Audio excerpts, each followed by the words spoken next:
Well, hello everybody. Welcome to another Monday Miniatures Ramble with me, Doc Eon, and who I have a bit of a sore throat at the moment. You might notice if you've seen one of my videos before. I tend to get one cold per year in the winter, usually in December or January. So this is right on schedule. Nothing out of the ordinary, nothing to worry about. Still annoying, but I hope to get through this video without coughing my lungs out. So, what have I completed since last time? Well, I painted these three miniatures in the front at the game store last Monday. And we have the little baby Yeti with his gingerbread cookies. We have the fairies with the garland. And like so, playing around. And we have Tinker the Gnome, who, I don't know if there's anything particularly Christmassy about him. He's marketed as a Christmas mini, and I don't know, maybe I should have painted him Christmas colors, but I followed the paint scheme that Reaper used on their site, which in hindsight is a little boring. Maybe I should have done something different. Oh well. Hindsight is 2020. And also with the wintry theme, I did these for penguins, of which one is kind of a dire penguin. He came about a bit more glossy, but I left it like that because he's more imposing that way. These have more of a satiny finish. You can barely see that. They are highlighted, they're not just matte black, but you can barely see it because I did it very subtly. And these are bones. They're from the fan favorites expansion of the Bones for Kickstarter. Yeah. That is what I got done this week that was sort of wintry. I also finished some other that were, not seasonal. But let's take a look at those. And here we have them. All of the halfling adventurers, both sleeping and standing. Now, the way I got all of these finished so quickly is by coordinating the color schemes, not uniformly, but but using the same color several times, like these pants and this jacket are the same orange, for example, and so forth. It's like 4 or 5 colors used over and over. And I'm not going to pick them up and show them to you individually here. There will still pics at the end. I don't know before I take the still pics if I want to try to tone them down a bit more. They're still a bit glossy. They're still a bit shiny. And this is after 2 coats of matte varnish. I mean, I always do. I do rattle can varnish. Always 1 coat gloss and then 1 coat matte. But a few weeks ago I had issues with overspraying the matte, leading to clouding and frosting. So maybe I've been too careful now, but these have gotten 2 light coats, so I'm not sure why there's so much glossiness still on them. Yeah. And I don't feel like going over them all with brush-on varnish. I mean, no, because the brush-on varnish has a tendency to creep into the cracks and crevices and put a very thick layer there, and when that dries, it looks white in where there should be dark. So that's, you have to be really, really careful with brush-on varnish, and doing all 14 of these by brush, no, that's not gonna work. So I don't know, maybe I'll just try to blast them again with the rattle can. We'll see. And here on the work table we see some minis that you've seen before. I don't think they've gotten much farther than the last time you saw them, but I do have ideas. I've thought a lot about them, and I have plans for what to do with them. And if things go as I plan, they will be finished by next week. So here we have I've primed, what's gotten as far in prep as priming since last week. We have the Frostworm from Reaper. This is Reaper Bones, and quite good looking for Bones model, I think. Then we have the 5 characters from Gale Force 9, which, as usual, with this resin, it's a lot of detail, which is both a blessing and a curse. It can be difficult to paint all this stuff, but a lot of them are really interesting poses. And then we have the Sophie, which, as you'll notice, I've primed the wings and the sword scabbard separately, and I've started painting the inside of the wings here, just black, because I want to paint them off the model and attach them later. Because with a small 28mm scale model, if there's little areas that are hard to get to, you can just sort of push some dark paint in there and leave it, and it'll be fine. Nobody's going to notice, because it's going to be dark shadow anyway. But with a huge mini like this, people will see if you like half-ass it. So you got to be careful. And so this is the base that came with, and I've glued this to a wooden bit, sort of a plinth or whatever you want to call it, just to give it a bit more height and mass.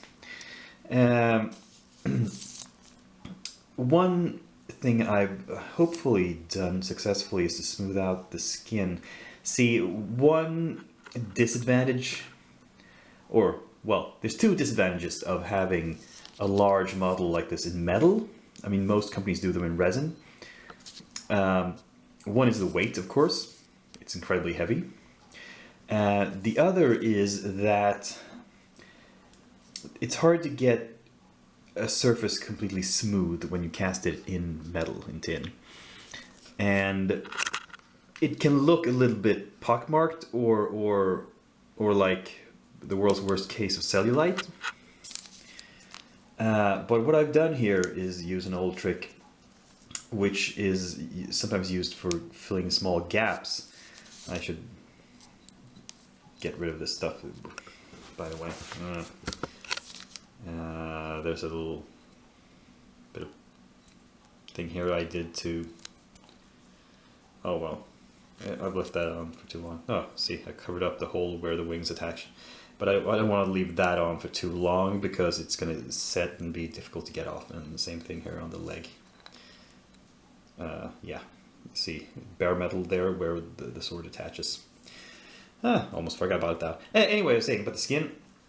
Before priming, I went over the skin actually with 2 coats of gloss varnish, brush-on varnish. And what that is, it fills in the very small imperfections and leaves a relatively smooth surface. So hopefully, I can't really tell until I put some paint on it as well, how smooth I did manage to get it. Because now there's 2 different layers of primer in different colors and slightly speckled look, so I'm not sure if I managed to get that texture off it or not. But we'll see once I start painting it. Like I said, I don't think I'll...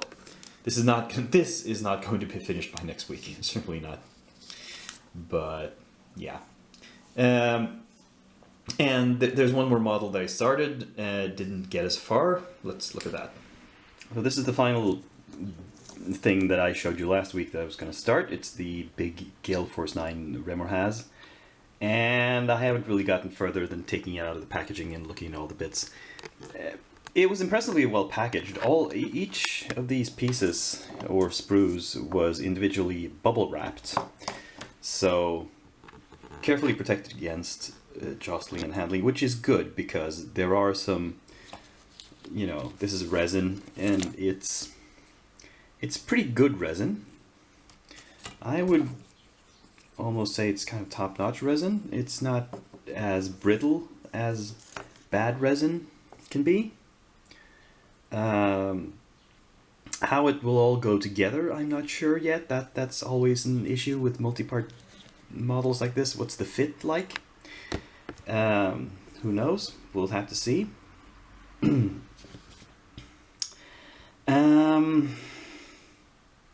I got a request. One of my viewers asked if I could do a tutorial on this model, and I don't know. I haven't done anything like that in a while, and I don't know, man, if this is a good choice for it, because it's a model that's limited edition. You can't really find it on the market very easily. On the other hand, it does have some nice textures, which could be good for demonstrating different techniques. So maybe, you know, I'll think about it. But anyway, next stage here is to of course clean up all this stuff and try to assemble it. So hopefully at least primed by next week. That's the plan.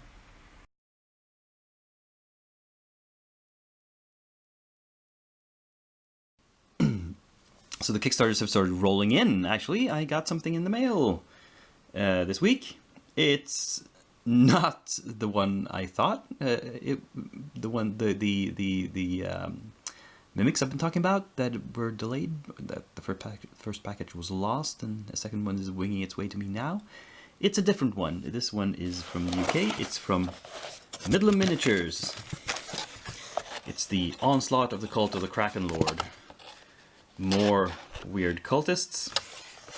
To go with the previous two Kickstarters I backed for this same cult, which are robed dudes with tentacle faces, and in this case a couple of what can only be described as shoggoths. So very Cthulhu-esque, but in a sort of fantasy milieu, because they've got swords and stuff. I mean, I suppose cultists in modern day Call of Cthulhu could use swords as well, but anyway. So there's a total of 13 figures in here.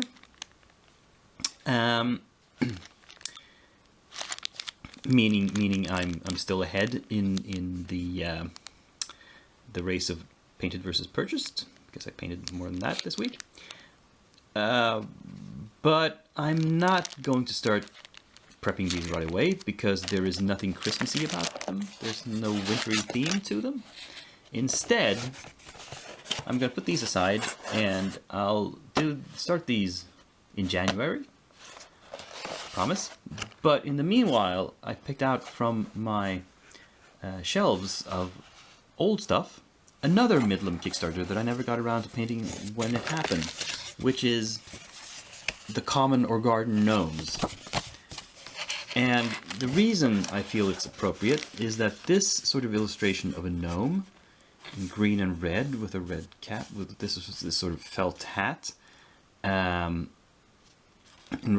combination of bright and dull colors. This, to a Swede, this is a tomte, which is a sort of fairy tale creature that in the late 19th century got conflated with stories of Christmas. And it wasn't originally a Christmas or even wintry related creatures. It was just a fae creature that sort of lived on farms and helped out with the farming work if you gave it some food. But somehow it got associated with Christmas, and then it got conflated with the American commercial image of Santa Claus. And so the word tomte became used for, well, our version of Santa, essentially. But these are look like the original deal, and they all have these caps. It's like a lot of gnome villagers. They're not, well, there's a few guys who look like warriors or adventurers. They all have beards, they all have caps, and here's actually a couple of wizards and some other adventurers. And so, again, because of this history that this image has for me, I feel like this is something I can paint in December, in Christmas time. I don't really know that I'm gonna do snow bases for them, because I feel that they could be more general use as well. But I'm not sure. We'll see. But anyway, there's a lot here. I don't know how many there are. There's 2, 4, 6, 7. Depending on if you count the cart as a separate mini. I don't think I do. It would be 8 if I did that. So 7, 10, 11, 12, 13, 14 gnomes. Yeah. That's a good large amount of of stuff to start prepping for next week. And I'm not going to start any store painting projects because, like I've mentioned, I can't go to the store tonight because I'm busy elsewhere, and tonight is actually the last Monday evening that there will be painting in the store for this year, and it won't start up again until the 20th of January next year, unfortunately. I mean, the reason is that the painting, it's these evenings at the store are actually called Magic Miniature Mondays because there is also a Magic the Gathering draft going on at the same time, and that is actually what pays for it, what pays for keeping the staff on later at night than normal, and keeping the cafe open. Us painters don't bring in the money at all. So yeah, we have to sort of, it has to follow when that organization wants to play.